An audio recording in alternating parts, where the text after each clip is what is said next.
Welcome, everybody. What a pleasure it is to welcome you to this first panel for the Electric Africa Festival. This panel will focus on discussing what's happening in the immersive space right now. Now, if you are somebody who wanted to get into the immersive space several years ago, say in 2013, you'd be hard-pressed to find colleagues that you could collaborate with, a community that you could engage in, or platforms to distribute your content. I'm very pleased that today with me, I have an incredible panel with pioneers who are making all of these things possible across the African continent. So let's get started. I'm going to start off by introducing them, and they're going to tell you a little bit about who they are and the work that they're doing, and then we'll get right into it, really exploring what's going on in immersive technology in Africa today. To get us started, our first panelist is Brian Afande, who is the co-founder of Black Rhino VR. Black Rhino VR is an extended reality production company based out of Kenya, who have been doing amazing work in the space. Brian, over to you. Thank you so much, Judith, for the introduction. And let me just say for the record that I'm really happy that this is actually happening in the XR space in Africa. Congratulations, Electric South, for putting together such an awesome list of, panelists and content that I think is really going to define. It's a monumental space right now, and I really want to thank each and every person in Electric South for really coming up with the Electric Africa initiative. Just like you mentioned, my name is Brian Afande. I co-founded and I'm the managing director of a company out of Nairobi called Black Rhino VR. We started as a 360 video company, creating immersive content for different companies and organizations. But I think over the years, we've been able to build our proposition and create more solutions within the extended reality spectrum, primarily focusing within virtual reality and augmented reality. So we every day when we wake up, we have what we call the 3Ds that usually try to underpin what we set out to do from the get-go. And the 3Ds in essence are to democratize the technology, to demystify it, and to deploy it. And when we mean deployment, we're talking about building infrastructure that can really support a cohesive ecosystem. We always say that technology is a good thing, but technology cannot build communities, technology cannot build ecosystems. It's human beings who do that. So we have a conscious mandate to make sure that we build a community based on the fact that, we call it a gift. We have the gift to understand the technology at a really early stage in life so that we try to give back to the community to ensure that there's, within the value chain of extended reality, there's some form of value that circulates. So we're really into, of course, and our business model is actually a unique business model because it's a 60-40 sort of model. So 60% goes into building the communities and some of the outreach programs that we have. And 40% is actually the commercial projects that we do. Before it was actually 70-30, with 70% being the commercial projects that we did. But because of course, collaborations and partnerships, we've been able to put back resources into these outreach programs.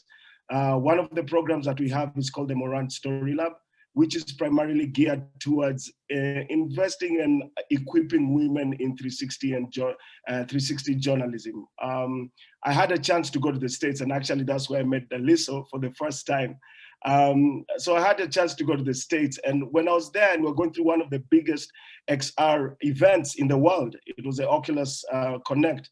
And it was just shocking to see the amount of, men around the whole space. And I was feeling so sorry for not having some form of, you know, parity between the men and women. And this, for some reason, this is the biggest festival conference in the world, but still there's a deficiency of women being part of the conversation. And we took it as a conscious mandate to ensure that, because we are building XR from the ground up, we have to change that narrative when it comes to how we approach it. So we started the Moran Story Lab. It's a free school for women. We take six students per cohort, and we take them through 360 and journalism work, from production workflows to also ethical standards of creating immersive content. One of the other projects we do is called State of the Art, also, which is geared towards, you know, empowering artists and making them use, you know, digital culture is growing, and a lot of young people can really relate and are seeing themselves part of the creative and cultural industries. So we set up State of the Art, which is a project funded by the Goethe Institute. And what we do is really just empower artists. This project was actually, we got motivated from the work that is being done by Eden in Joburg. And we just felt like, because we're part of this immersive African culture, so we want to really make sure that also artists are part of the conversation. The other thing is XR Without Borders, which is a very small project that we are trying to do, where it's a platform that allows content creators, creatives, technologists to come together and come up with solutions for some of the, you know, hard places in Africa where they need extended reality solutions. So we put in our resources together to come up with solutions for those problems that they have. I think that's it for now. And I'm really happy to be here and honored to be part of this amazing panel, because I see some friends of mine across the panel, and I'm thrilled to be here. Thank you so much, Judith. Thank you so much, Brian. Yeah, what amazing work you're doing with Black Rhino VR, and we can't wait to dive into that further during the panel. Okay, so the next panelist we're going to introduce is Tegan Bristow, and she is the founder of the Fak'ugesi African Digital Arts Festival. Tegan, please tell us a little bit about yourself and the work that you're doing. Hi, Judith. Thank you so much. So yes, I'm the director of the Fak'ugesi African Digital Innovation Festival, which I'll tell you a little bit about now. I'm also a lecturer at Wits University, from which the festival arrived, and sort of was born from. Arrived is a strange word. It's also really exciting to see Brian, and it's so very cool and awesome for us to be with Electric South in the Electric Africa Festival, because Electric South have been like pivotal in our ability at Fak'ugesi to basically hold and showcase African VR work, which we have done, I think, since like, was it 2016? Some of the very, very early work that they produced, and even until last year. So what I have as a quick introduction to the festival is a little video and a little presentation, which I'm going to try and share directly, and I hope it runs well. Let's see. Okay, and let me just do this. Okay, so the reason I'm also playing this video is because it also features Brian, and it features Electric South very, very nicely. And it also just shows the importance of what they are to us at Fak'ugesi.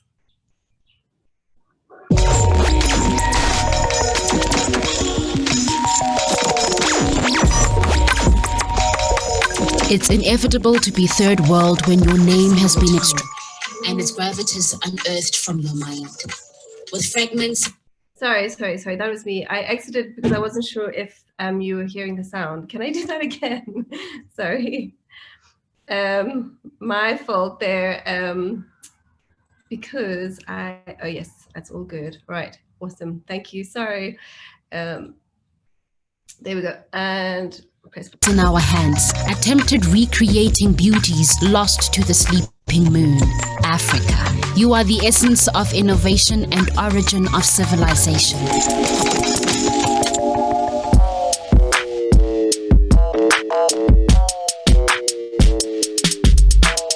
So the Fak'ugesi Festival is all about digital art, digital innovation, looking at really cool projects and displaying them and showcasing all of the talent that South Africa and other African countries have to offer. It's a meeting place for content creators, technologists, VR enthusiasts. Fak'ugesi is the springboard of revival in Africa. I feel like this is a good place to come and meet people, network, see amazing work, be inspired, plot and scheme, and also learn basic technical things from people that know a bit better. Collab Now is forcing me to interact with people and to see how their knowledge and their skills can contribute to my work and how I can also help in that exchange. I think Fak'ugesi is playing a huge and important role in being the renaissance of change in Africa.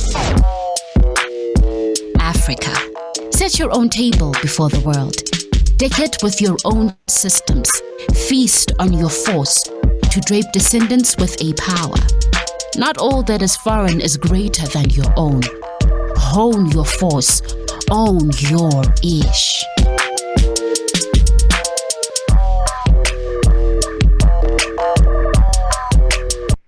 Okay. Sorry. Okay, so thank you for that. And you'll see that Brian is clearly a really big fan. What he doesn't know is that we're equally a fan of his work. Thank you, Brian. And like I said, we've always worked with Electric South in showcasing African work. In VR, we've only ever actually shown African work in VR because that's our focus as a festival. This year we didn't do anything at all, and that's also why I'm really glad that Electric Africa happened, because we were feeling really like we were missing out a lot on the VR focus this year. This year, because we went online, we sort of dramatically shifted what we do and we put everything online, but we were also really excited about the fact that we have up to actually over 109 contributors. That was in the beginning of the month. We have a lot more, and we're also representing, we're showing candidates from 14 African countries, which we're really, really excited about. And just a very quick overview, we are still on, so you can go and have a look. And I wanted to speak to some of while we aren't doing VR this year, we are doing some work around 360. So we've got 3 major programs this year: African Digital Art, in which our sort of AR, VR focus would fall under, Heritage and Technology, which actually both Daliso and Judith have been speaking into in different kinds of ways. Thank you for that. And also Fak'ugesi Arcade, which is our focus on gaming, which happens every year as well. Very quickly, I wanted to speak to the fact that this year, actually the last few years, we've realized that there's actually a lot of focus on makers. There's a lot of opportunity, programs like Brian's and other people's are being built to put technology and to put creative practice and funding into the hands of artists.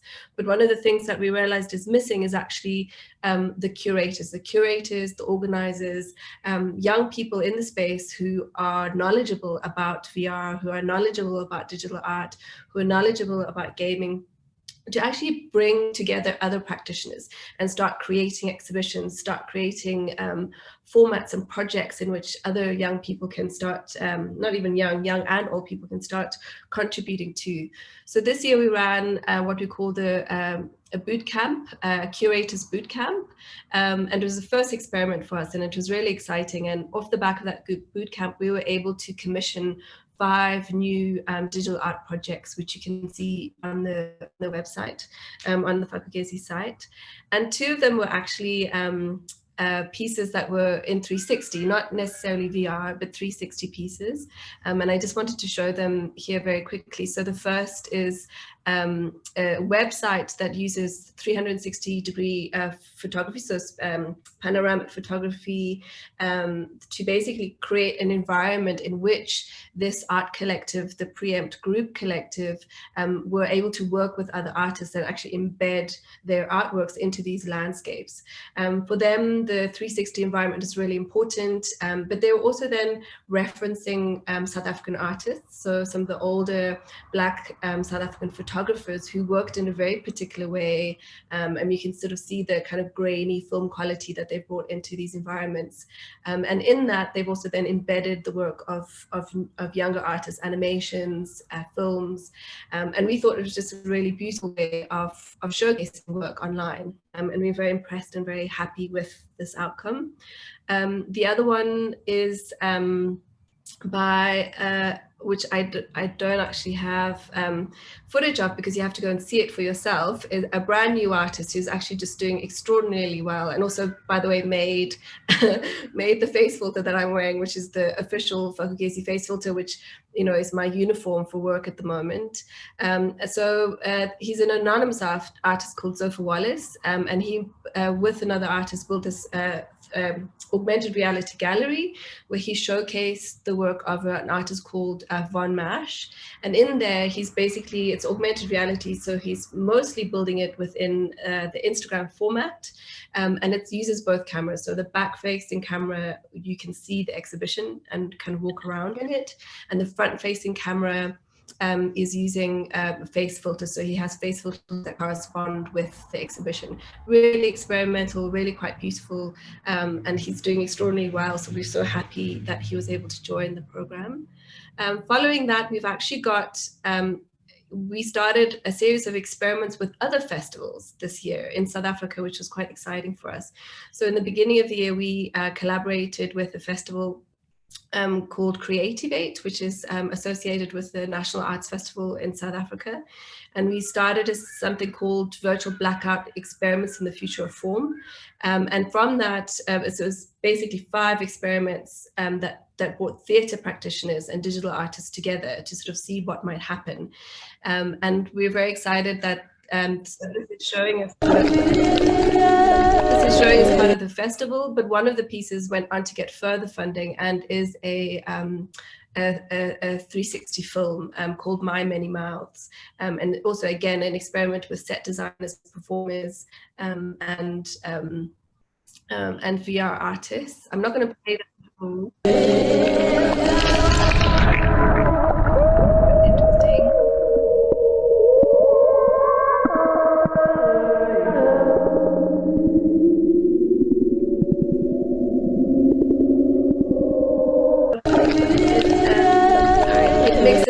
Sort of live action as well as like 3D created environments. It's really quite beautiful, so please go have a look.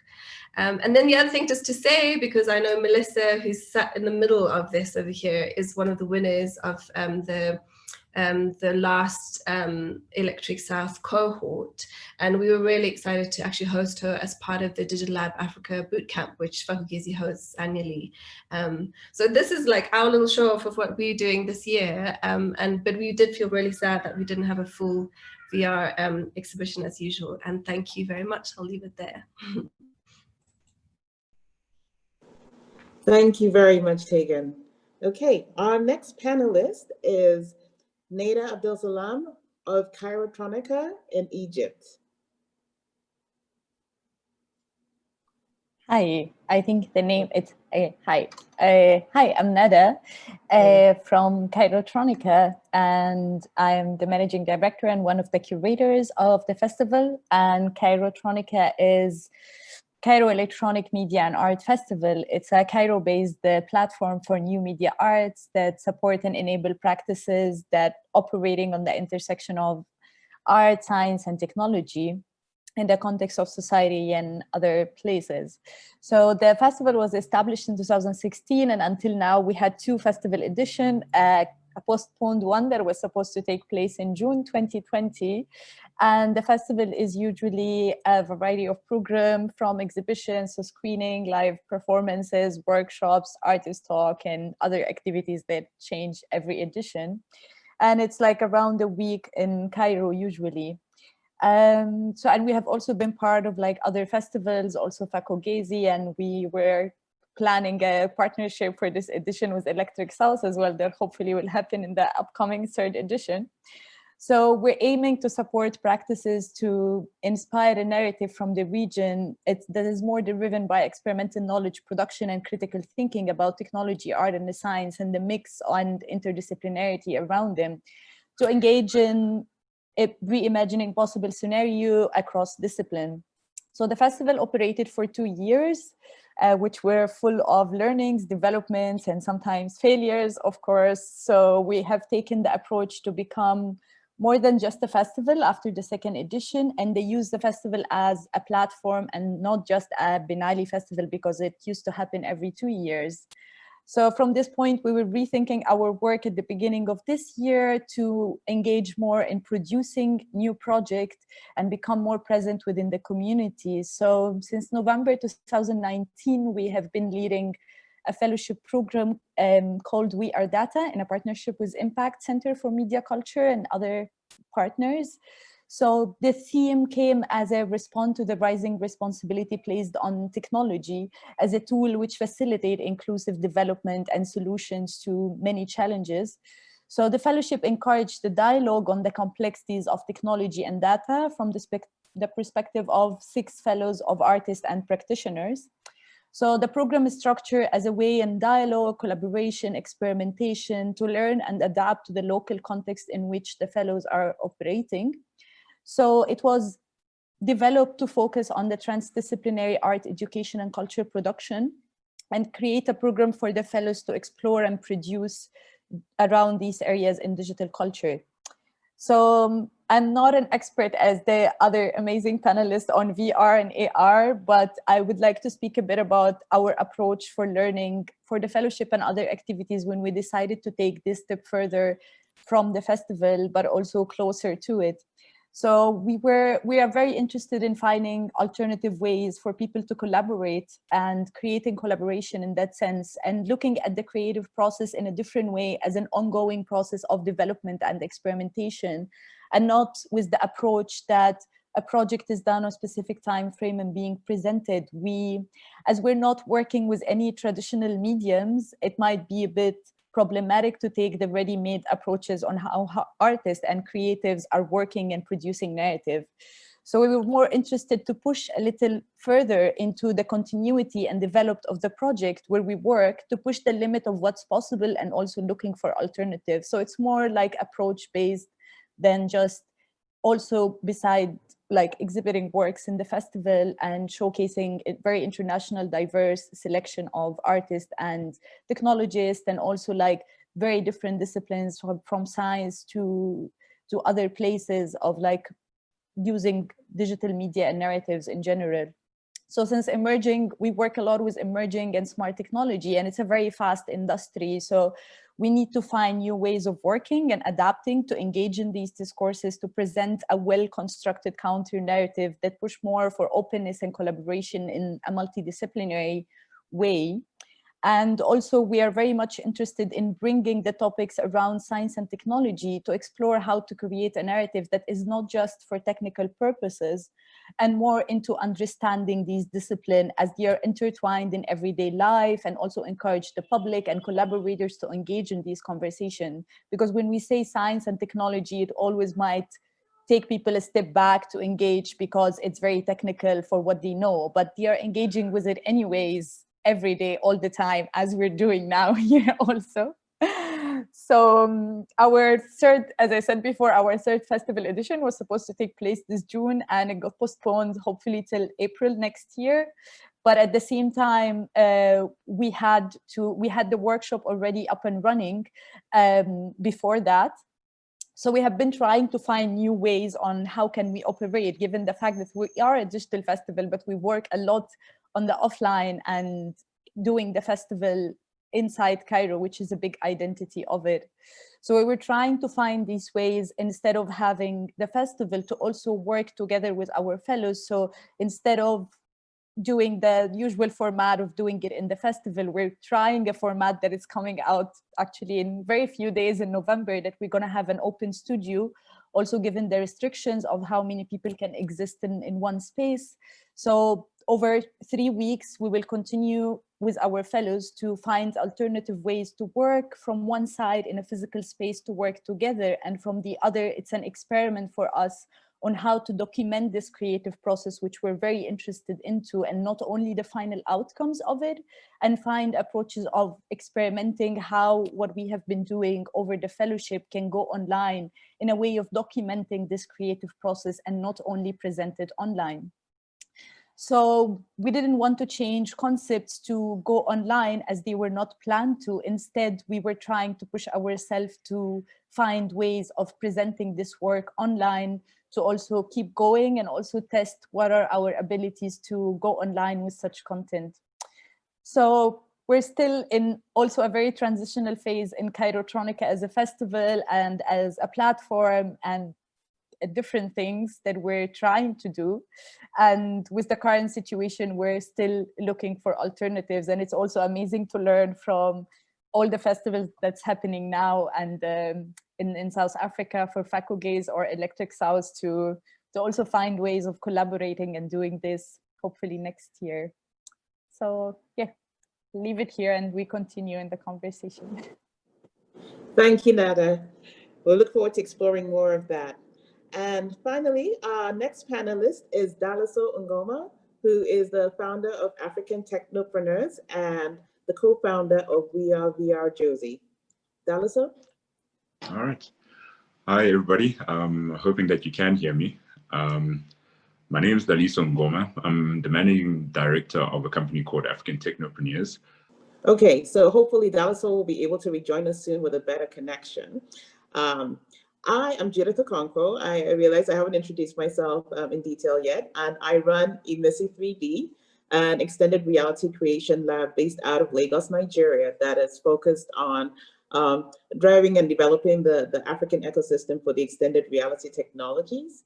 And it's a real thrill to be here with so many of my friends and collaborators in the immersive space on the African continent. We'll have Daliso rejoin us in a minute. Here he is. Okay. Okay. Daliso. Cool. I just want to find out. Because I think we missed a lot of the great things you were saying. Not a problem. I'm hoping that I'm clear right now. Awesome. Awesome. Hey everybody, let's just see, upright. Okay, let me just try and see, is this at my, yeah, okay, cool. So, sorry guys, a bit of a technical issue. Electricity's out. It seems like networks are also just going down, but I'm hoping that everybody can now hear me and they can actually see me in the right orientation. But yeah, Daliso Ngoma, managing and director and founder of African Technopreneurs. Focused on bringing hardware into South Africa. I think a little bit of a backstory was that I was trying to target the real estate market with 360 cameras. This is just after an interest in actually getting into DSLRs for a bit. And then that actually opened my eyes to actually see that there's a different perspective as to what we can actually do. The nice thing with the 360 camera is that you can even record videos as well. So that started my journey into virtual reality, really trying to get more people to actually experience it, because I think on a day-to-day basis, trying to talk to people about virtual reality, they usually tell you that they've never tried it before. And I think for most of you, if you tell people virtual reality, it's very hard to actually try and conceptualize with words. It's only when people actually get into the experience that they actually know what you're talking about. So literally, it's just been a good 2 to 3 year journey. Funny enough, actually met Brian in the United States, out of all places. So that was just one of those things where going to Oculus Connect, which is an annual conference, thinking, oh, okay, you travel all away from Africa just to meet each other all the way in the West. But that necessarily opened up quite a few doors.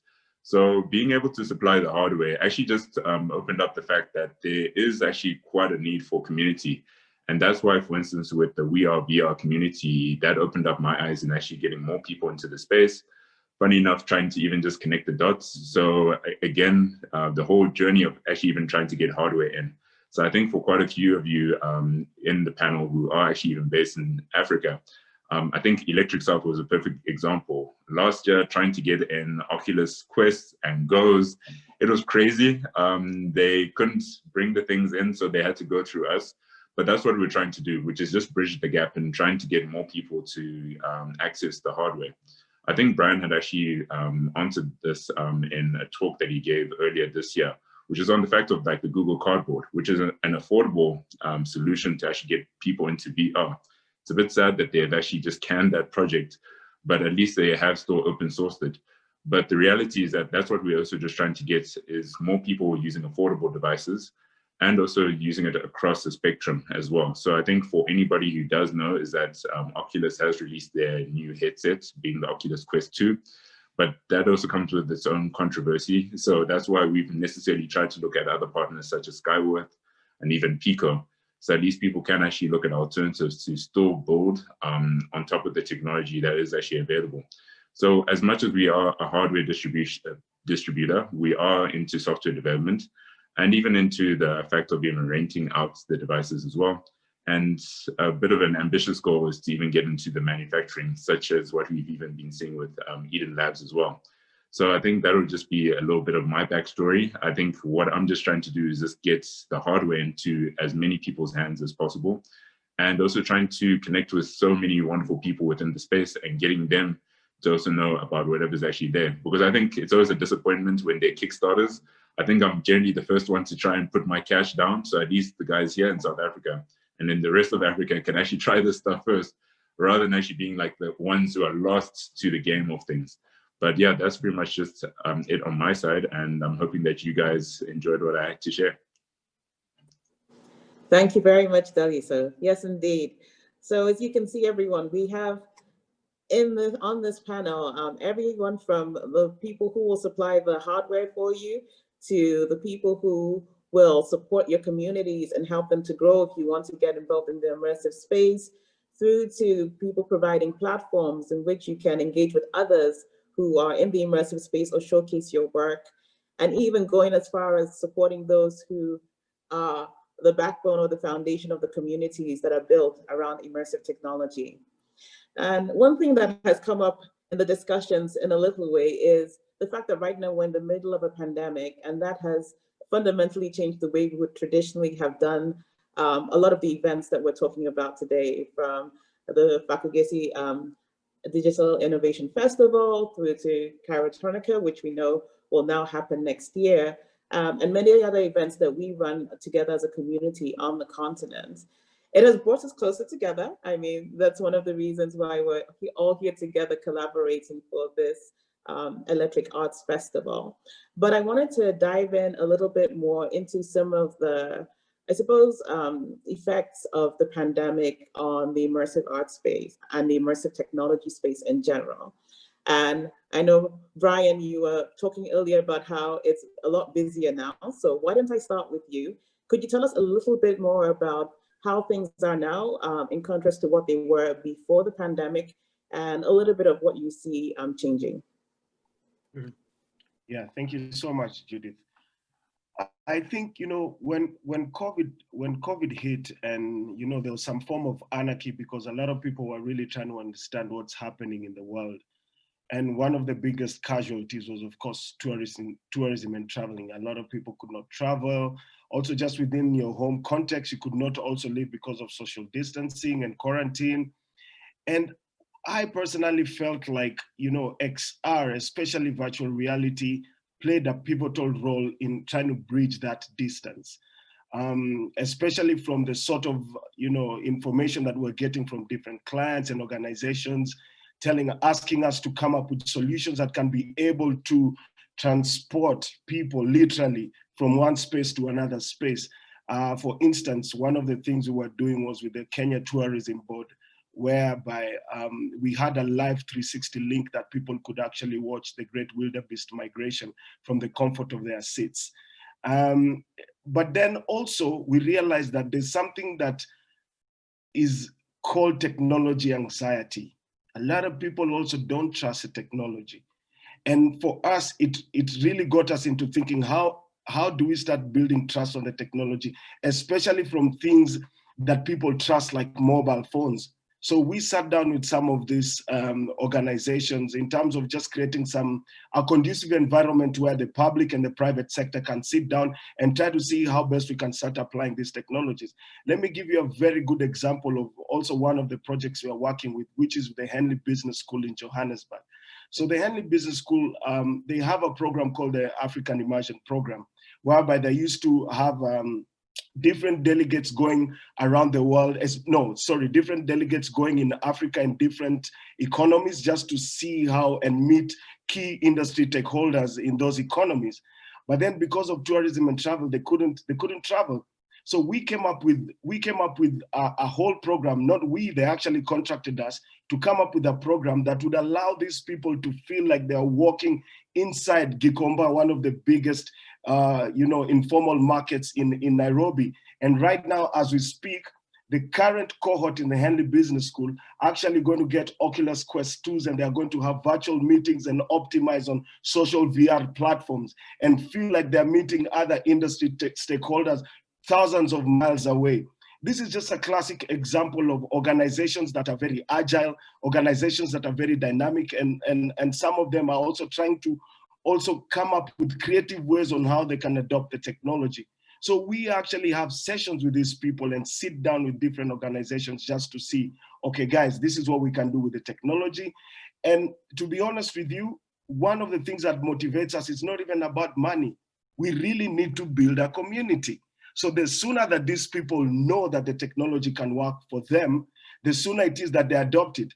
And we think that empowering creators more so, and empowering creators and educating our consumers is something that we have to do consciously to make sure that we demonstrate the social and economical values of XR. We have to demonstrate that so that we can build it from the ground up. So in terms of just seeing what it's doing in the economy from different verticals, for me, it's a humbling fact that a small company and a small community, and I'll be honest with you, I stand today as a giant because I'm standing on the shoulders of other young giants who really believe in doing this. And we're putting all these resources together and working together for everyone in the society to make sure that XR has a place for itself, but we really need to demonstrate the values associated with XR. Thank you very much, Brian. And I really enjoyed listening to that, just seeing how organizations are really trying to be agile and adapt to the current situation, and how XR and the immersive technology is able to step in and create opportunities in that space for everybody. You mentioned something about, attitudes towards digital technology and building trust. And I found that very interesting. And Nada, I want to kind of come to you and talk a little bit more about the work that you're doing, because, you've spoken, I think, quite compellingly about creating new narratives around science and technology. And I think, certainly if we look around the continent, if I think about what's happening in my country, Nigeria, for example, where there have been quite a few movements of recent that have been driven by technology. I'd like to hear a bit more from you about kind of like how you see the work that you're doing playing more in the space around creating new narratives and changing attitudes, and how that might influence what will happen in the immersive space going forward. Thanks. Yeah, it's a complicated question in a way, in also relation to my other work and how I see technology. I'm amazed by how Brian spoke about it in a very interesting light of what we can do with it. But I think I'm also maybe personally interested in what technology can offer us in our own context, and how do we use it as it is, or do we customize it to do what we want? And I think the idea of opening up for a new narrative and a bit of fiction, because technology in itself has this fictional narrative, yet very present and real. And I'm interested in this duality between reality and fiction when it comes to technology and when we speak about it. So I think it's interesting to look into these, that also it opens up a discussion of how things could be and what can we do out of it from our own context. Because when we deal with technology, it's always something coming from an invisible space, kind of, and then we deal with it on an everyday life. And I'm very interested to explore, how do we feel about that? It's not only a tool, it's also a lot of things that comes with it.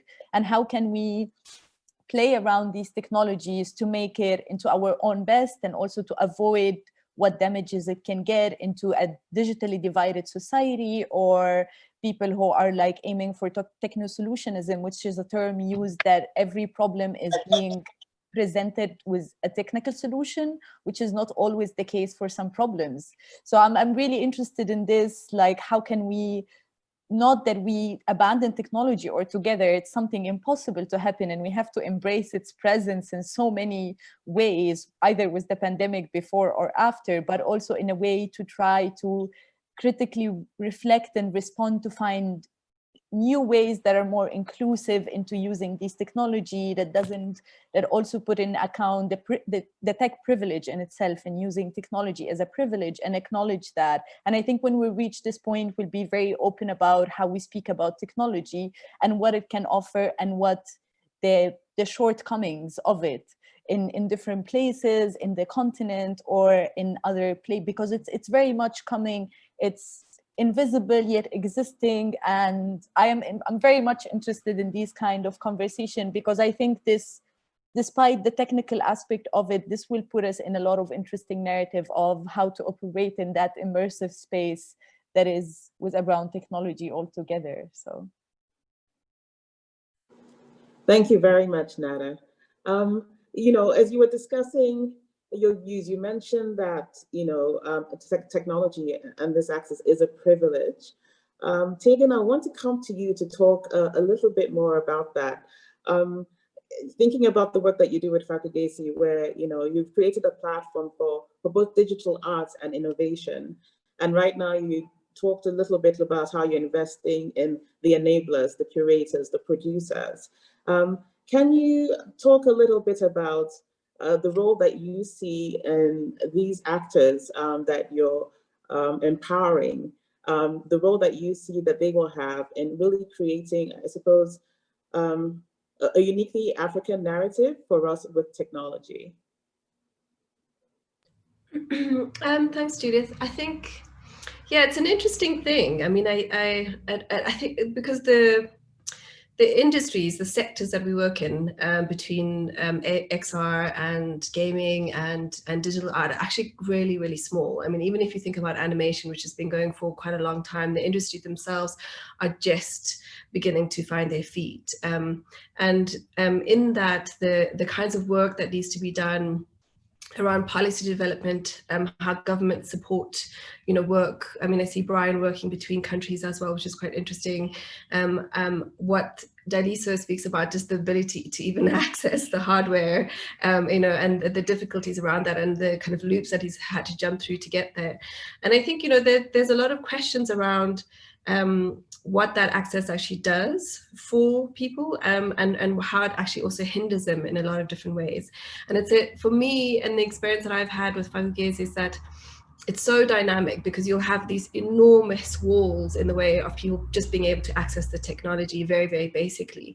But then you'll walk into a situation where you know, in the circumstances where you literally would not expect anyone to be using technology at all.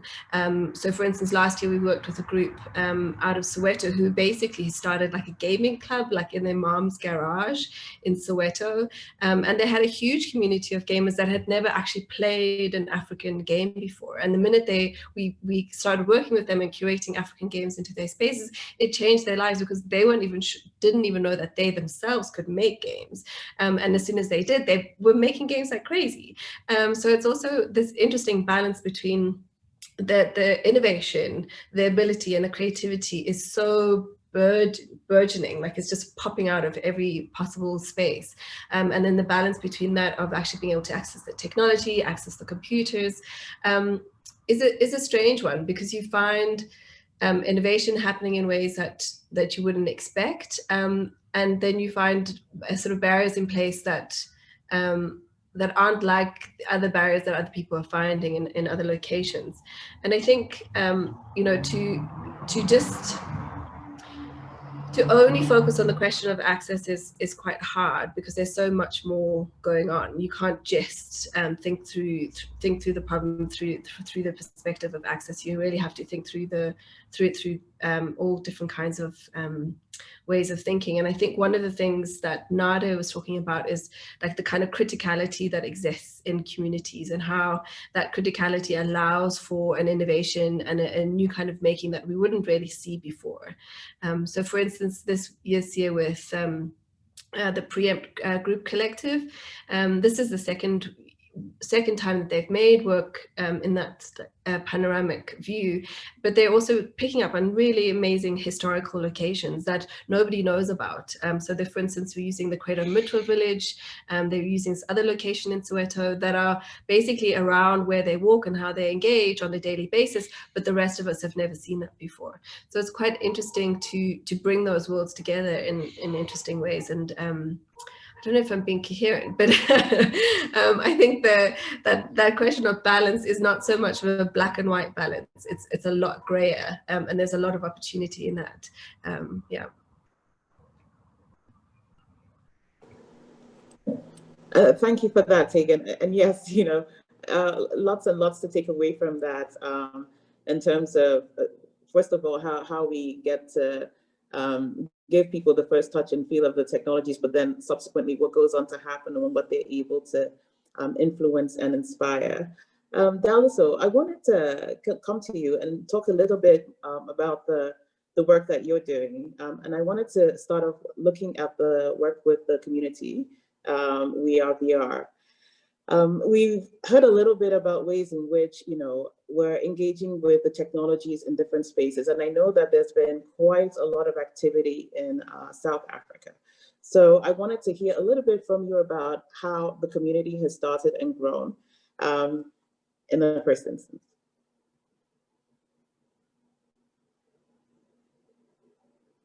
Okay, I think we've lost Daliso. So we'll wait for him to rejoin us, and then we'll get to hear a little bit more about that.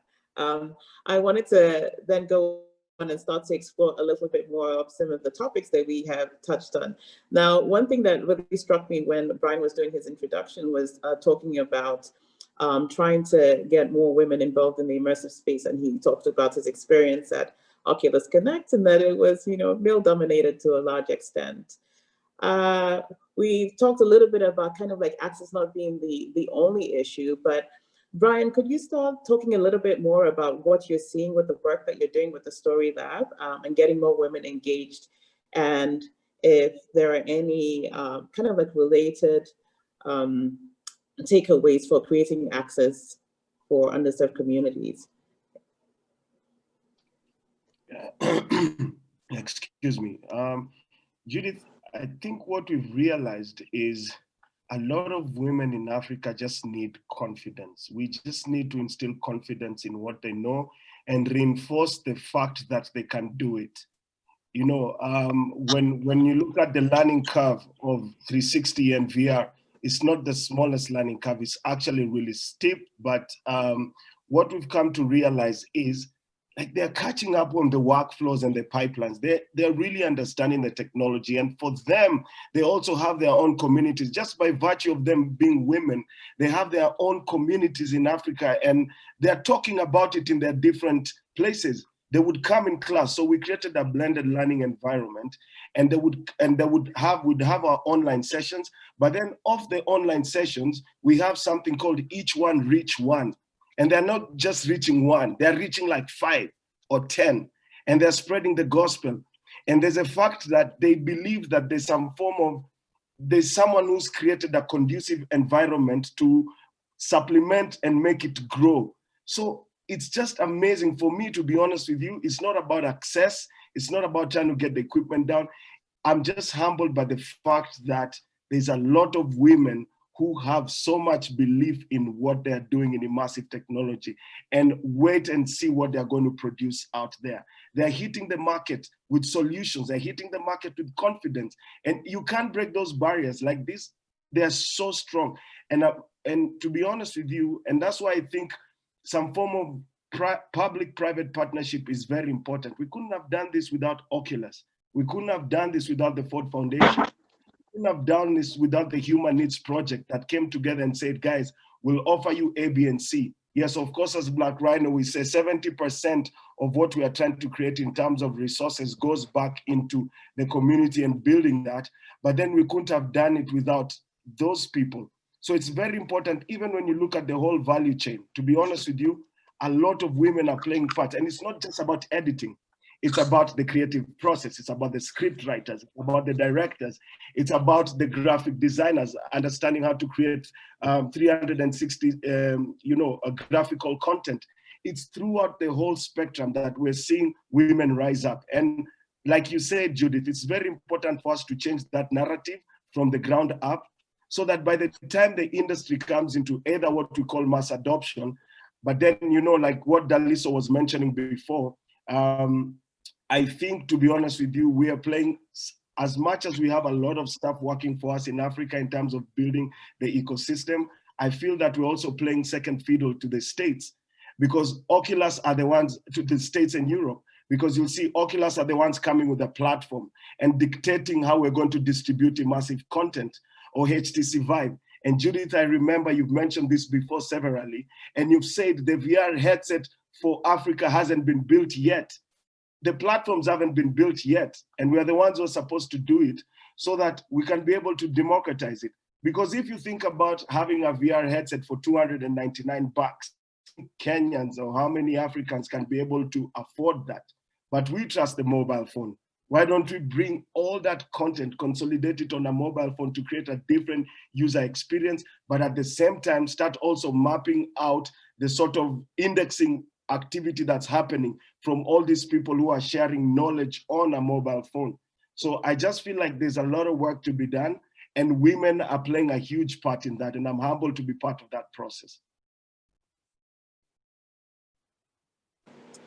Thank you, Brian. Really fascinating to hear about kind of like the strength of the communities of the women, like before they were in the program, and that being transferred, into the work that they're doing in the immersive space now. And, thank you for bringing up all the work that needs to be done for creating the technology in a format that actually works for us locally. And I hope we get to explore a bit more of that in a few minutes. But Daliso, it's great to have you back on. Yeah, it seems like it's like an internet issue or power issue, so I'm literally just having to move around because it just went down twice and I've just been stuck. So sorry about that. No, not at all. I mean, it's a great background now, lovely view, so we're enjoying it. So are you able now to tell us a little bit more about your work with the community? Yeah, so literally when it comes to the community, it's actually been three-pronged. Firstly, the community with We Are VR. I think that's probably the biggest that we've actually gotten, where we're trying to get as many like-minded people within the XR community within Africa. So there are literally WhatsApp groups. There's literally the meetup that happens every last Thursday of the month, and also the Facebook group as well. So we're trying as much as possible to connect the dots. So people who are involved in like ambisonic audio, they can connect with the person who's good at the cinematography, probably even connecting to someone who's good at VR. That's literally just been it. Apart from that, it's also just been trying to meet up with the guys in incubators and the likes, where quite a lot of them are actually wanting to connect with people within the space, and that's just been a bit lacking. But I think quite a lot of people know of Baso from Sisanda Tech, who's actually been doing quite a lot of work within the AR space. And we've literally just tried as much as possible to even just have a few hands to try and help them out, and even people in the space. So at least they can actually get that same sort of contribution. Then last but not least is more of the storefront or even the commercial side of things. So be it that it's guys in the mining industry, be it that it's guys who are just using it for consumer-based activities, really trying to just bridge the gap of getting them to actually even share the knowledge that they've actually got. So at least we've actually got more people talking about the technology and creating more and making it less intimidating. Because I think more often than not is that people think when they see a YouTube video of someone else, probably from Europe or even the States, or maybe even Asia as well, that they think that it's just not possible in Africa. And I think there's always that delight on people's faces when they just touch and play around with the technology. And that actually gets them to know that it is actually possible. And I think just having the communities just makes it easier for people to know that, hey, I've got someone in my backyard that I can give a phone call to, and they can actually assist me, even if it's a small issue. And I think even with the access of technology and also internet as well, is that I find myself actually having like offline files. So you think of like Unity. I think I was downloading it yesterday, and that was probably around like 8 gigs in total for Mac and Windows. But if guys just don't have access to that, it just makes more sense that we've actually got those offline resources. So like right now, I'm just lucky that I've actually got my internet connection, but those are the things that you have to deal with, where if you can't deal online, how can we still try to connect to each other offline, whilst still trying to make sure that we can connect those dots and getting more people to know that Africa is not just a place where they just have to donate and give, but we can actually contribute to the world in terms of our resources, our intellect, our creativity, and everything else in between. Thank you, Daliso. And I really like you highlighting the fact that, that we have so much to contribute to the world, and certainly from the immersive space. And I think that, through vehicles like Cairotronica, through Fak'ugesi, the world is starting to see it a little bit through this Electric Arts Festival, and I'm really excited about that. And the other thing I wanted to say, I mean, the We Are VR meetups have been kind of like really pivotal, and I think particularly during this pandemic, where they've now transitioned into the immersive space and have been able to embrace people all across the continent, not just to South Africa, and actually from beyond Africa's borders. And I think that has been kind of like a really great way to start to build the bridges between different XR communities. And that brings me to something that I was struck by when we were starting this panel and we were talking about ourselves and introducing. It was the amount of collaboration that has happened among the panelists and with our host as well, Electric South. And I wanted to talk about that for just a little bit, because I think it's probably fundamental to where we are today in the immersive space on the African continent. Let me see, where shall we start exploring it from? Perhaps with you, Tegan, because I know that your networks extend, all across this panel. Yeah, I know, it's pretty amazing actually. And I think one of the things that we were speaking about after last year's festival where Brian was there, is that how do we, and I know it's like a big thing for Brian as well, like how do we actually build, and for you, actually for everybody within the immersive space, how do you build a community around the whole continent that can then, like Daliso say, like actually strengthen that space, give support to that space, hold each other's hands in that space. So I mean, from the perspective of the festival, I actually can't believe how generous this community is. I mean, there's just been so much generosity in terms of like right from the beginning with Electric South when they literally just started, and we like hustled together some phones and some like one of those horrible Samsung like holder things, a bunch of those, some students who had never seen VR in their lives to show some of the first Electric South pieces at the festival, which was really exciting for us. Actually, what's quite great is the student who looked after that exhibition has gone on to basically work at TMRW Gallery now. She's become so obsessed with the VR space as a facilitator there that she's carried on. So it's her journey with us, and it's really exciting.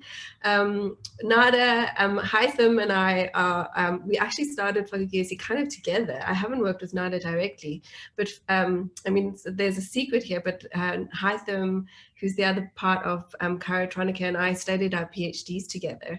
And we sort of invited each other to our first festivals, which was really exciting. And in that time, have had the real pleasure of actually exchanging artists between Cairotronica and Johannesburg. And that for us has been extraordinary. And we really need to do more of that, because it's so much of North Africa isn't seeing what's happening in the southern part of the continent. And we're not seeing much of what's happening in North Africa, actually.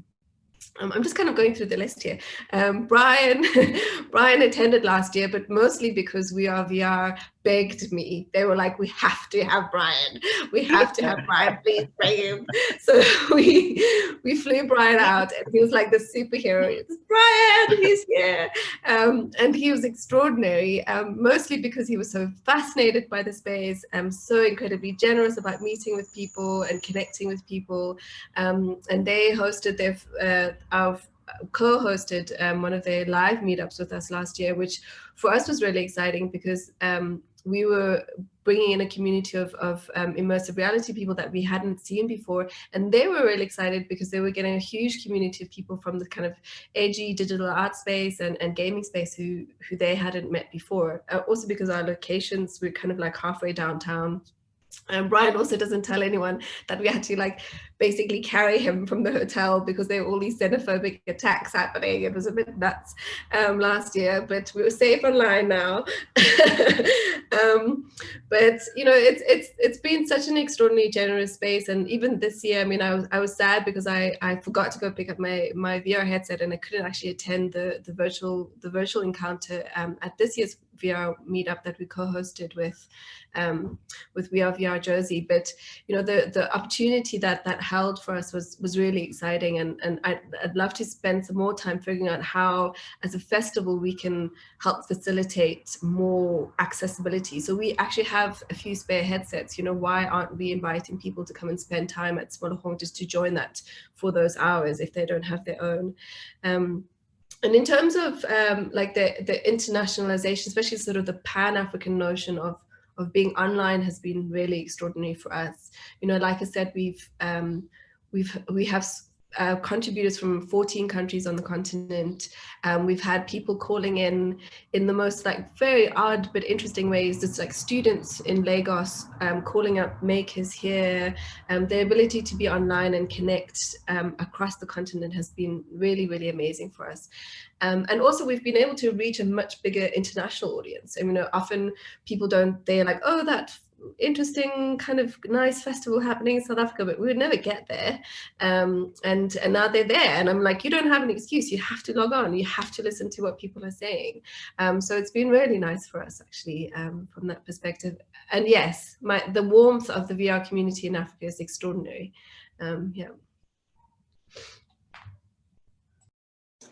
Thank you, Tegan. Okay, so I'm gonna get the comments from all of the other panelists, and then we'll go to questions because I see we have a few coming in.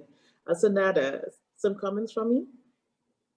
And no, I think what Tegan said all about the collaborations, and we were very happy to start new ones this year also. But every time it's very fascinating when you start collaborating with people, how much they have to offer you and offer them. And then you find a way, especially in the continent, with sometimes difficulties to travel or to find production, and then you find it's very interesting how we hack into all of these ways to find a way to do things, and it's just the willing for us to do. And I think that's what we can offer, and we all, like, all the assets we have is all the partners we have been working with, despite any other difficulties of how to put budgets together or all the logistical thing. When you see what people are willing to offer, we were speaking with Electric South, for example, and we were agreeing like, okay, we will come, we'll bring the Oculus Rift, and we're just gonna do the exhibition without like thinking of, we don't have the VR sets, and then they have it and they will just bring it in the luggage and come. And that's the way I find how we like look for exact alternative that I was speaking about into doing things in very interesting way that really works for everyone. So yeah, Tegan spoke about perfectly, but I'm also highlighting this, how amazing it has been with every partner we have worked with. Thank you very much, Nada. Brian? Man, you know, sometimes it's funny, Judith, because let me actually explain something. What I've come to realize and see is the fact that we're just not even building a community, it's relationships and friendships. I mean, I remember we had to make time to see each other. And it was a meal, like we broke bread together.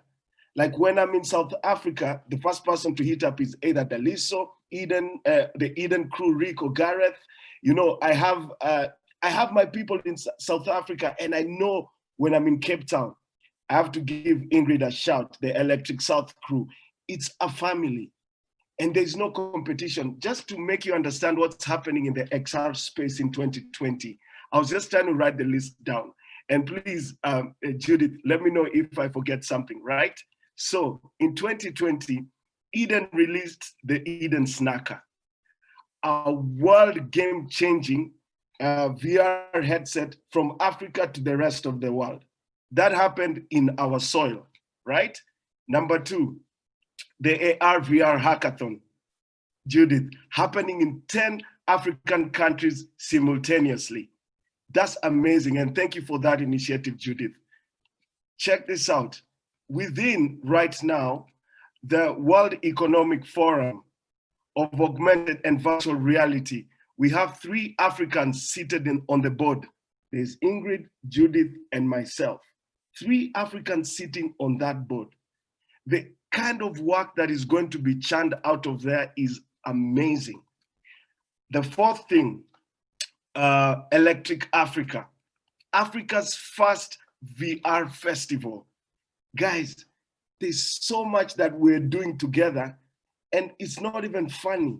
Like the energy that I just get, the kick I get out of this, when my landlord knocks on my office door and he says he needs his rent, I'm like, hey boss, we're building Immersive Africa, just chill. Like it's such an amazing space to be in, simply because of the solidarity and the collaboration that I've experienced. And I would rather be in this place than anywhere else in this world right now, because I know that we're just not building, we're not building technologies of creating value for it or demonstrating it. We're actually building it from the ground up together. Like when I have problems with hardware, the first guy I reach out is Daliso. I'm like, yo, Daliso, I just got a contract for this thing. How do I go about it? And Daliso is quick to reply, be like, hey, Brian, you can do A, B, and C. Judith, for me, it's not even about winning awards, because collaboratively we've won awards with Electric South, Best Digital Narrative, with Lelac. You know, it's a production that we did together. You know, there's other things that not even that one project, but I just mean the collaboration that's happening between all of us, and it's a family. And I just feel like we're in a very unique position, because when I look at from an outside, from an outside perspective, I see what they're doing in the West, and I'm like, yes, guys, we can really build something of Africa and also export it. It's not always about importing all this stuff. We're already exporting. We're exporting content, we're exporting hardware. And with the digital community growing, I believe that if we create the right infrastructure and platforms, we will also export more and show them that for us, it's not about a technology. It's a global community that we're going to export. Thank you, Brian. And finally, Daliso. All right. I think all the other panelists already said what I was about to say, but I think it's a slow but steady journey. When I even just reflect on South Africa, I think Tegan can even see that, for instance, the COVID situation really hurt us quite badly. And I think slowly but surely, we, if we look at Africa as a whole, have probably the youngest population. And I think because we're quite young, we're quite easy to actually adapt. And I think even with what has even happened in Nigeria, where enough is enough, we actually want to see change. We want to actually see the change for the future ahead. So I think with what we're actually doing within the space is that it's wonderful what we're actually all doing. And I think it's just having to continue the progress that we've actually got. I think like even right now, working with you with with the AR, VR Africa Hackathon, there's also one of those, okay, let's just try and see, because obviously I think we've got 54 countries. We just started with 10. Let's just hope that we can actually even expand that reach going forward. And like, for example, I think with the initiatives that we're truly seeing within the continent and even within South Africa, is that I think it's very encouraging to actually see that, hey, one day we will actually be the ones at the top of the heap of actually trying to show people. And I think you even see it with the likes of even Beyonce, where she takes quite a lot of the inspiration from Africa. I think it should be the reverse at a later stage, because I think we actually do quite a lot of the influence within what we actually bring to the world. So I think that's just my closing remarks, but to the rest of the panelists, I think they've really just said it for all of us. And yeah, I'm just glad to be a part of the community.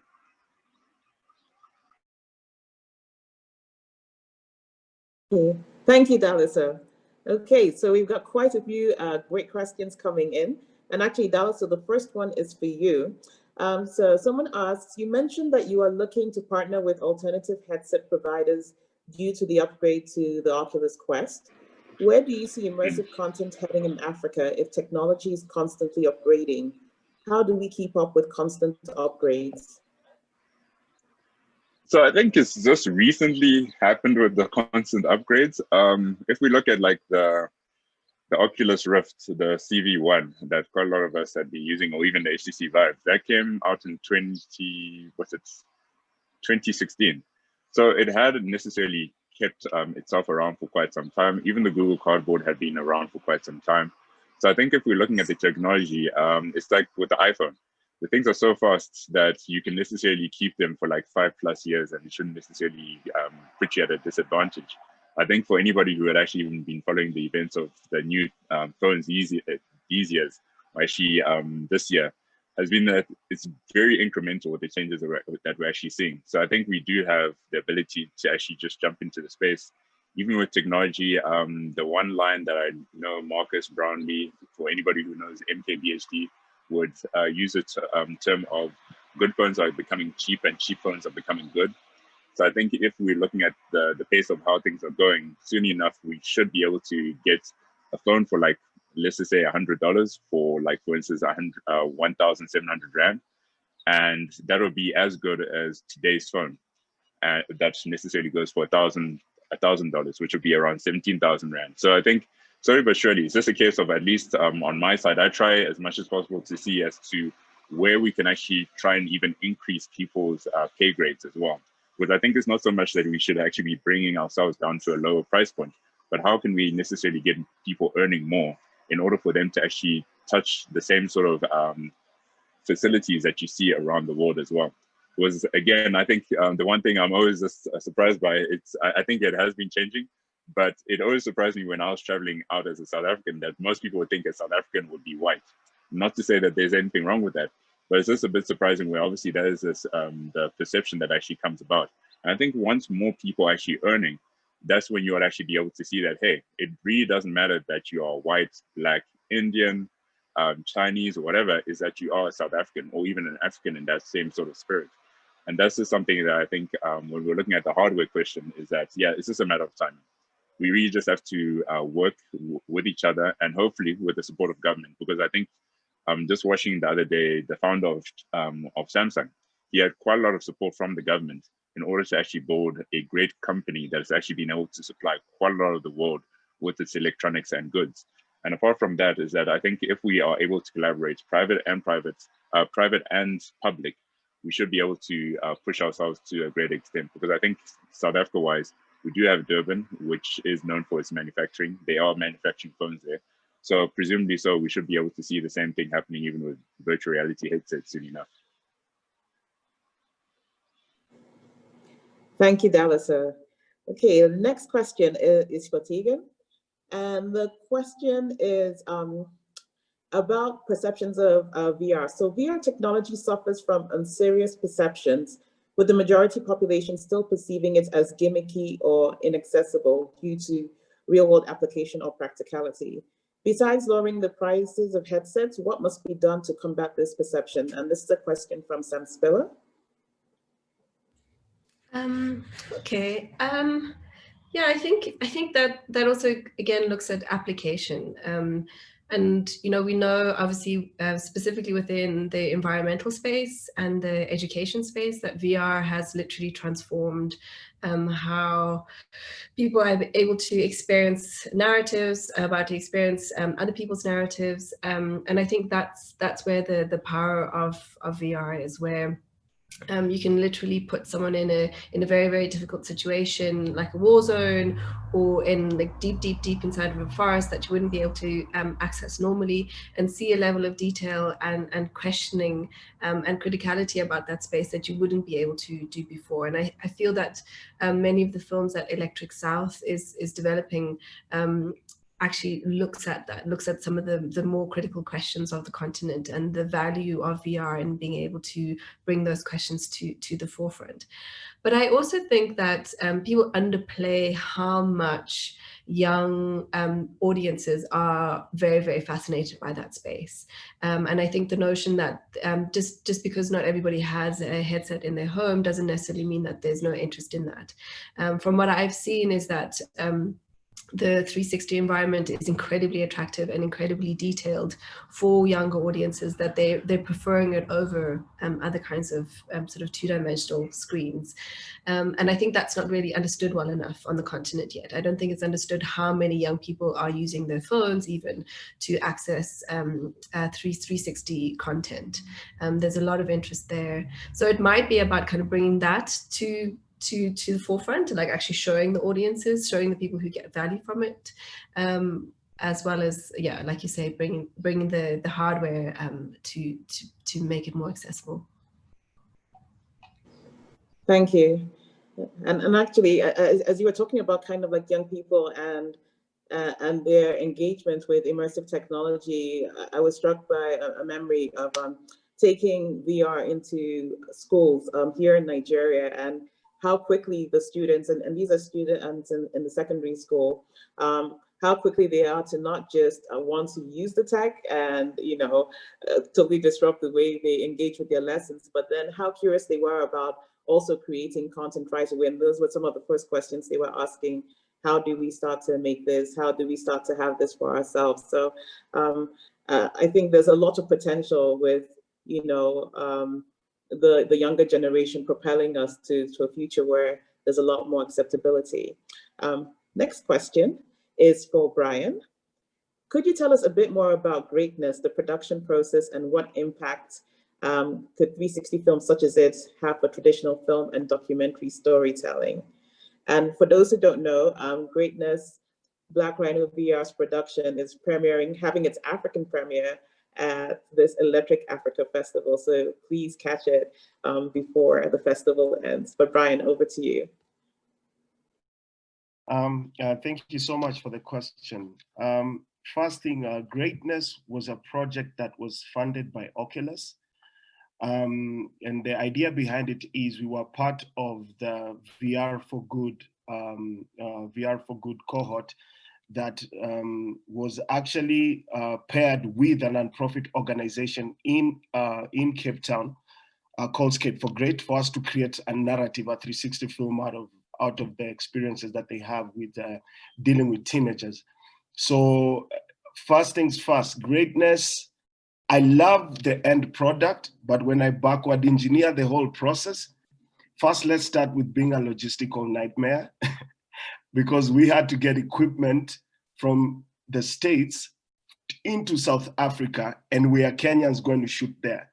So even in terms of trying to figure out how we could do that, and that's why I say it's such an amazing learning curve, because we had to talk to insurance companies and ask them, if we are Kenyans going to shoot in South Africa and we are flying in equipment from Los Angeles, so how does it work technically? Who insures what? From the creative process of trying to work with, you know, Alison and Ethan from Skate for Great was also an amazing experience, because once we got the logistical stuff out, that was building the whole story. We had to go into Cape Town for 2 weeks for a pre-production schedule. Some of our teams went back to Nairobi, and then we went back to Cape Town again to shoot. And I think when I look at the whole experience and trying to merge the immersive aspect of it with art and culture, and also the graphics elements that we added into the narrative, it just makes it more dynamic.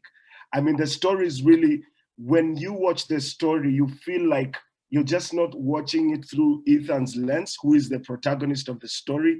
You actually feel like, and it's a teaser, guys, you really need to watch Greatness.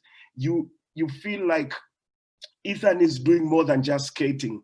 Like, we go back to what we're talking about, the community. He's part of this community, and there are brothers who are going through skating. No matter how many problems they have, they are going through it together. And of course, they love what they're doing, which is skating. And when I look at the whole production and what we did to achieve this, the edit itself took about a year. Because, you know, the finishing services had to be done in the States, and, you know, it had to come back for us to review. We had to clean it up, we send it back. But that whole process was worth it, because at the end of the day, what the team also learned, and that's why there's a really important point when it comes to collaborating with people across, because we've learned a lot of stuff from flight school, the way they finish off their services, from the spatial audio to their stitching to their finishing. And that in turn also goes back to the community, because we've learned that production finishing quality. And it goes to the Moran Story Lab, where the women are actually learning 360 production. So it's a cycle that goes around, and I'm happy to say that we had an output which was Greatness, and we really enjoyed the whole trajectory of just learning and also creating something that both South Africa, Kenya, and the States would be proud of, because we all collaborated in that production itself. So I'm just happy it's a product of collaboration. Thank you, Brian. Nada, a question for you. So a lot of festivals have been going online because of the pandemic. What are your thoughts on the infrastructure issue, particularly internet, to facilitate this? And then more specifically to Cairotronica, given the diverse range of work you typically exhibit, what are the plans to take this online? Yeah, I think we're still learning from the things that is happening around us. For us, there was a couple of things that we discussed. The first to speak about accessibility in a way and how people would be able to access this festival online, and also to make it compatible with the internet that might not be good in everywhere, and how we make like using technology to make this accessible in a way that it's very fast, it's like easy to access on your phone, and it's easy to navigate, it's not very complicated in a way, and that we provide the tools to make this accessible, not only to put the content online. And it's also this whole idea of curating something. I just feel like I'm starting to work for the first time in my life, so just to start thinking of the way to curate a festival, not only to putting the projects together the way you imagine it for the theme that you're talking about, it's just also how to mediate. And there's a lot of mediation in this process, how to mediate these works to the people online. But from the bright side of it, it's also like now we're speaking all together, which takes away from the fact that we're all together in the same space, but at the same time, the ability to be able to communicate, that we don't have to think about also flying and visas and all of that. And with just the fact that we are all willing to do this just to be existing with each other in the virtual space. So I think we'll also capitalize on the fact that there are so many people we're interested to work with, but it was difficult to bring somehow for production reasons. And I think this opened the possibility to do this online, which is something we're exciting to experiment with at the same time. And also thinking about how regular this would go on, and also expanding a little bit from a very intense festival attitude into a more openness of bringing different players in the game, of like doing things on a longer term, like make the festival a bit longer and experiment with different formats of performances and talks and screenings. And also if there's the ability to do some physical activities, but also bringing people together for a more broader experiments. So let's see by next year what happens, but this is how our brains are operating. And I think we're ready, and we were taking it really slow into how do we want to do that, because we wanted to put all of this in mind. And I think also seeing Fak'ugesi and Electric South online has definitely boosted our energies to really do that. So yeah, we're looking forward to try with it. And I think hopefully we have another chance to share with you what are the learnings out of this new thing to do. Thank you so much, Nada. And that's certainly one to look forward to next year. Okay, so I think we can sneak in one last question. All right, so this is one that I think is probably critical for all of us in the space. And this is from Philip from Henley Business School, who's asking, how do they see projects like this pumping up in the rural areas? Tegan mentioned something like visiting Soweto, which is a good thing, I must say. What about rural areas where we know there are challenges of technology? So who would like to tackle this? Because I know that a number of you are actually thinking about getting, this technology into rural spaces. Tegan. I think I'm not that skilled at thinking on this particular question, but one of the things that Daliso mentioned before about a community of support is something that we've been thinking about quite a lot. Not specifically within the VR space, but also with the sort of general digital creation space, is that how do we, in the same ways as we do in urban areas, actually start build communities of people? A lot of the way that we've been thinking about training is also about making sure that people in rural spaces are joining, even if it's just through WhatsApp.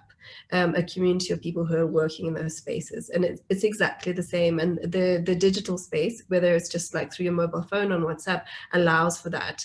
Somebody who's living in South Africa, for instance, in Venda, can literally text somebody saying, you know, I'm trying to do this, I'm getting a bit stuck.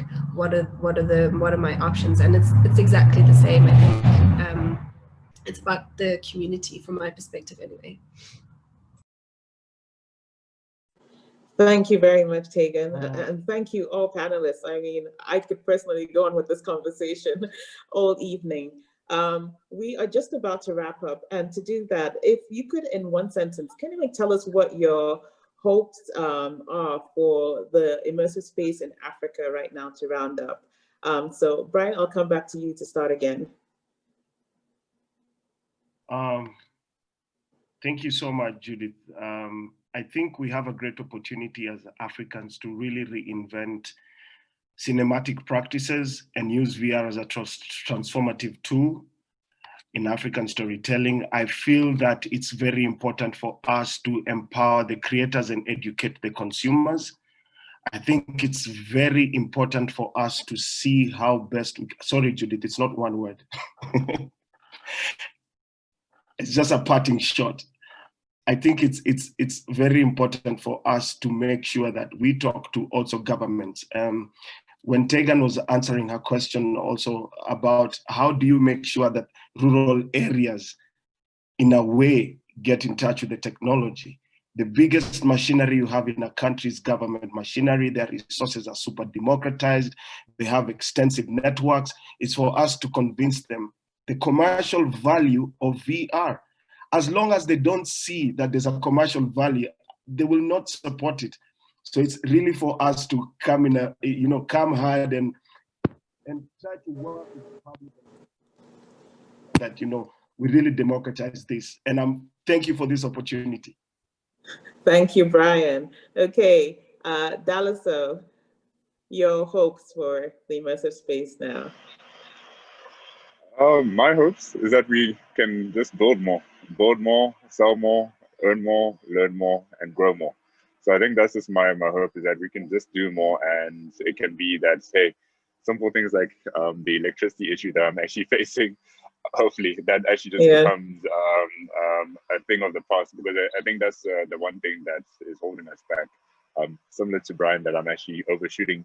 But literally, if we're looking at India, they've probably got the cheapest internet in the world.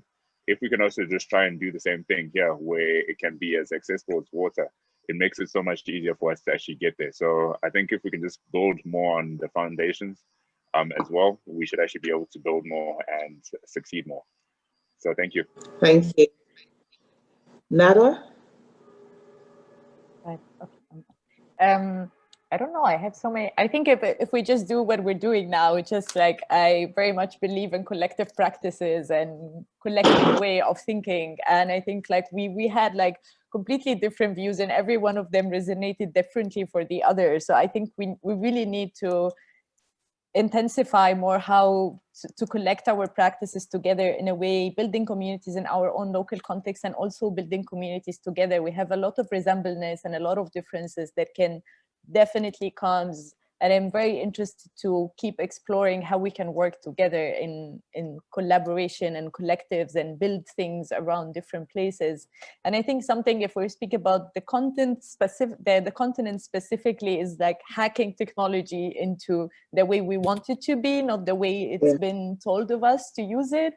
And I think we can make great things out of this. It just, I see like since I was a kid, how even my family used to use technology and fix things in a way that since I'm in Germany now, I don't see people do that. They just dump stuff and then buy new things, which was surprising. So I think just hacking into this technology to get what we want out of it and dump everything else, I think we'll get interesting things out of this that I'm happy to explore.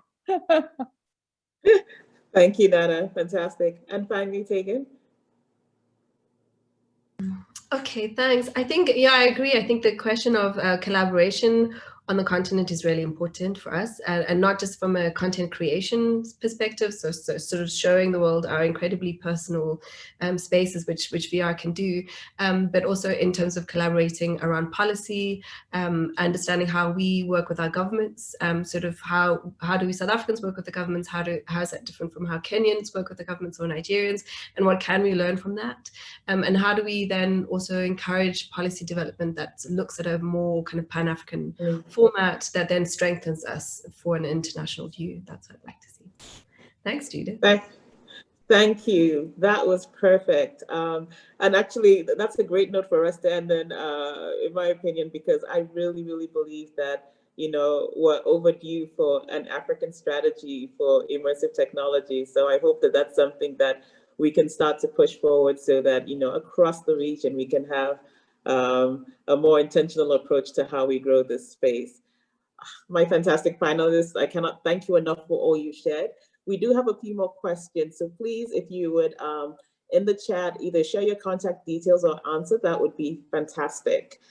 To wrap up, everyone, thank you so much for joining us. I can't let you go without letting you know some of the really fantastic stuff that is still available to you from our panelists. So as we've mentioned, Black Rhino VR, that's Brian's Greatness, is showing at the Electric Arts Festival. Please catch it. Tegan's Fak'ugesi Digital Innovation Festival is still going on until the 20th of November. So please look it up. There is so much fantastic content for you to engage in. We Are VR from Daliso has meetups the last Thursday of the month. Is that right, Daliso? And you can join in VR or via your laptop or mobile. No, via your laptop, because it's an Altspace VR. So, you know, come hang out with other people on the African continent who are really passionate about the immersive space and find out more. We are running the AR VR Africa Hackathon. It's still going on through to the beginning of November, and it's actually open to everybody on the African continent online. So if you've been thinking about building with AR or VR, this is the time to get started. Join us. From Electric Arts, from Electric Africa, I keep mixing this up. Let me see. So tonight, the social is happening. Please come join everybody in the metaverse. This will be happening in VR chat, and it is at 9 p.m. South African time. So 8 p.m. if you're in West Africa, but 9 p.m. South African time. And finally, tomorrow, there is another panel at the same time, Atomo, which will be moderated by Stephen Markovitz, who is the co-founder of Electric South. That is one to catch. Everyone, thank you so much for being with us. I know we are just over time, so we'll wrap it up here, but please, details will be in the chat. If you want to continue the conversation, do so, and join us at one of the various platforms that are available to connect more. Thank you. Bye from us. Bye. Bye. Bye. Bye.